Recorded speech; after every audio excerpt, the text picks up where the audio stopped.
Hello दोस्तों, unique job YouTube channel में आपका स्वागत है। आज हमारी book summary rich dad poor dad के ऊपर है। रिच डैड पुअर डैड के author Robert T Kiyosaki America के multi millionaire investor, business owner, educator और स्पीकर हैं।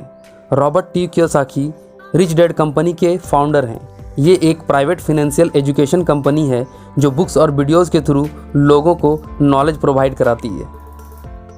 रॉबर्ट के दो फादर थे, एक उनके अपने फादर और दूसरे उनके दोस्त के फादर। उनके अपने फादर कॉलेज के प्रोफेसर थे और दोस्त के फादर एक बिजनेस ऑनर।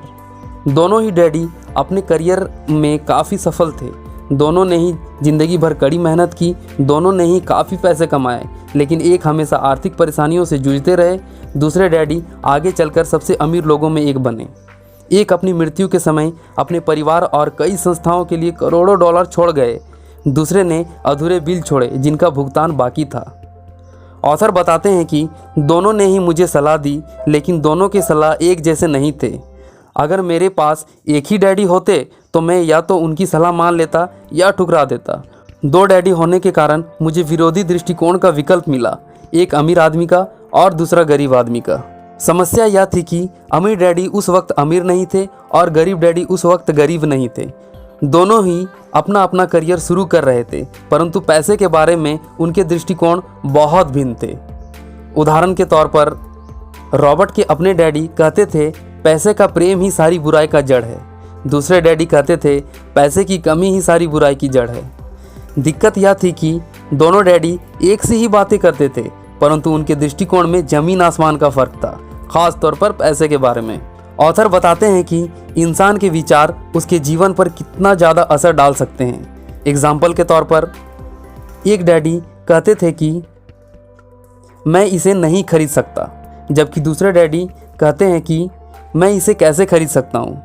जल्द ही अमीर बनने वाले डैडी, जो रॉबर्ट के फ्रेंड के डैडी हैं, बताते हैं कि जब हम कहते हैं मैं इसे नहीं खरीद सकता तो ये हमारे दिमाग को पूरी तरह बंद कर देता है, जबकि यह प्रश्न पूछने से कि मैं इसे कैसे खरीद सकता हूँ, हमारा दिमाग एक्टिव हो जाता है और सोचने पर मजबूर कर देता है।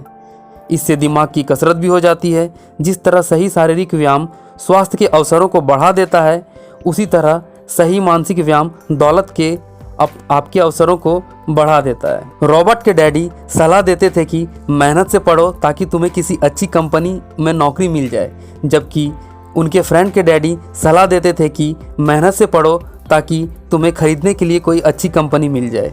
एक डैडी कहते थे कि मैं इसलिए अमीर नहीं हूँ क्योंकि मुझे तुम बाल बच्चों को पालना पड़ता है, और दूसरे डैडी का कहना था कि मैं इसलिए अमीर बनना चाहता हूँ क्योंकि मुझे बाल बच्चों को पालना है। एक कहते थे जहाँ पैसे का मामला हो वहाँ सुरक्षित खेलो, जोखिम मत लो। दूसरे कहते थे जोखिम को संभालना सीखो। एक डैडी कुछ डॉलर बनाने के लिए जूझे, दूसरे ने निवेश उत्पन्न किए। मेरे अपने डैडी ने मुझे सिखाया कि अच्छी नौकरी खोजने के लिए प्रभावशाली बायोडाटा कैसे लिखा जाए। दूसरे ने मुझे सिखाया कि शक्तिशाली व्यवसाय और वित्तीय योजनाएं कैसे लिखी जाए ताकि मैं दूसरों को नौकरी दे सकूं। ऑथर बोलते हैं कि दो शक्तिशाली डैडियों के साथ रहने की वजह से मुझे यह विश्लेषण करने का अवसर मिला कि अलग अलग विचारों का जीवन पर कितना अलग अलग असर होता है। मैंने गौर किया कि लोग दरअसल अपने विचारों से ही अपने जीवन को आकार देते हैं। एग्जाम्पल के तौर पर मेरे गरीब डैडी हमेशा कहा करते थे मैं कभी अमीर नहीं बन पाऊंगा, और आगे चलकर उनकी यह भविष्यवाणी सही साबित हुई। दूसरी ओर मेरे अमीर डैडी हमेशा खुद को अमीर मानते थे। वे इस तरह की बातें कहते थे मैं अमीर हूँ और अमीर लोग ऐसा नहीं करते हैं। मेरे गरीब डैडी कहते थे पैसे में मेरी कोई दिलचस्पी नहीं है या पैसा महत्वपूर्ण नहीं है। मेरे अमीर डैडी हमेशा कहा करते थे कि पैसा ही शक्ति है।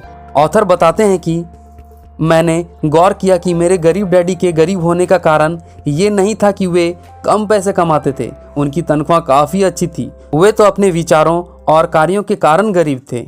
दो डैडी होने के कारण मैं बचपन से ही बहुत सजग और जागरूक हो गया था कि मैं किन विचारों को अपनाऊं, मैं किसकी बात मानूं, अपने अमीर डैडी की या गरीब डैडी की। हालांकि वे दोनों ही शिक्षा और सीखने को बहुत महत्वपूर्ण मानते थे, लेकिन क्या सीखा जाए इस बारे में दोनों की राय अलग अलग थी। एक चाहते थे कि मैं मेहनत से पढूं, डिग्री हासिल करूं और पैसे कमाने के लिए कोई अच्छी नौकरी हासिल कर लूँ। दूसरे डैडी मुझे प्रोत्साहित करते थे कि मैं अमीर बनने के लिए अध्ययन करूं, ताकि मैं यह समझ लूं कि पैसा कैसे काम करता है और यह सीख लूं कि इसे अपने लिए कैसे काम कराया जाए। मैं पैसे के लिए काम नहीं करता, पैसा मेरे लिए काम करता है, ये मेरे रिच डैड हमेशा कहा करते थे। रिच डैड पुअर डैड की समरी यहीं पर समाप्त होती है। इसकी अगली सीरीज में बहुत जल्द ही लेकर आऊँगा। तब तक के लिए खुश रहें, सुरक्षित रहें और अपना ख्याल रखें। Good bye.